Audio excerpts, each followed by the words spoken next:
جی بالکل، اس وقت میں کھڑا ہوں وادی کمراڑ کے حسین وادی میں، اور میرا کہ میں نے اگر دکھا سکے تو یہاں پہ میرے بیچ میں پیچھے جو گھر ہے، یہ گھر دریا کے بیچ میں نہیں تھا،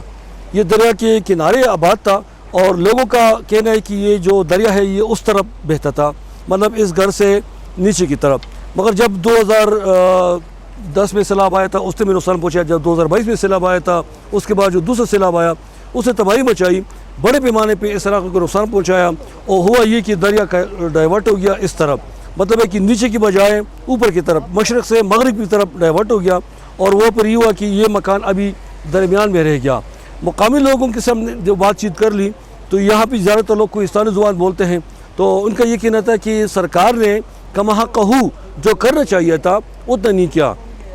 کچھ غیر سرکاری اداروں نے یہاں پہ کچھ پروٹیکشن وال یا اریگیشن شیل بنائے، مگر ان کا کہنا ہے کہ وہ کافی نہیں ہے۔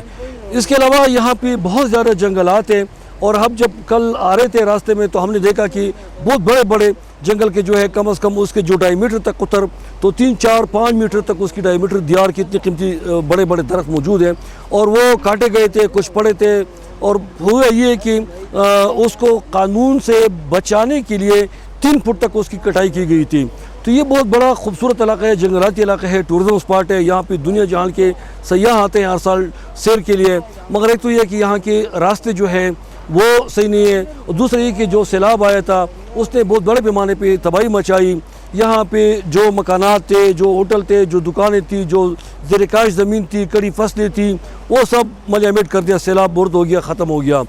جن لوگوں کا مکان مکمل طور پر تباہ ہو گیا یا درے برد ہو گیا ان کو 4 لاکھ یا 4.5 لاکھ روپے مل گئے۔ تو مقامی لوگوں کا کہنا ہے کہ اتنے پیسوں میں تو گھر کا میٹیریل یہاں پہنچ بھی نہیں سکتا، جو میٹیریل کا کرایہ ہے وہ بھی اتنا نہیں ہے، باقی اس پہ گھر زمین خریدنا یا مکان بنانا یا اس کے میٹیریل خریدنا یہ تو دور کی بات ہے۔ سیکنڈلی یہ ٹورزم اسپاٹ ہے، اور بدقسمتی سے یہاں پہ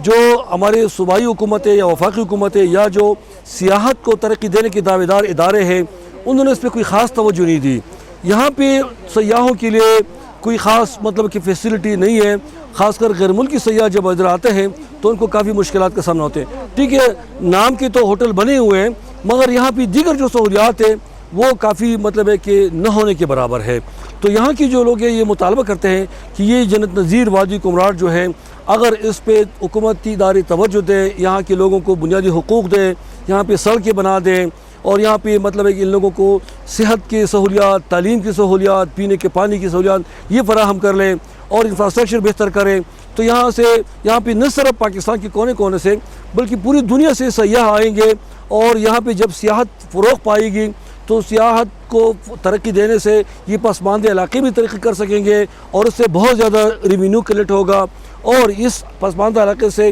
غربت، بے روزگاری کا خاتمہ بھی ہو سکے گا، اور خاص کر جو فارن ٹورسٹ آتے ہیں، انٹرنیشنل بین الاقوامی جو باہر ممالک سے سیاح آتے ہیں، ان سے جو زر مبادلہ ہمارے ملک کو آئے گا تو اس سے ہمارے ملک کا قرض بھی اتر سکتا ہے۔ مگر ضرورت اس عمل کی ہے کہ یہاں پہ حکومتی ادارے اس علاقے پہ توجہ دیں، یہاں پہ مواصلاتی نظام بہتر کریں، اور سیاحوں کے لیے اور مقامی لوگوں کو اپنے حقوق دیں، اور سیاحوں کے لیے سہولیات فراہم کریں، تو یہ علاقہ بہت زیادہ ترقی کرے گا، اور اس سے یہ پسماندہ علاقہ بھی ترقی کر سکے گا۔ جی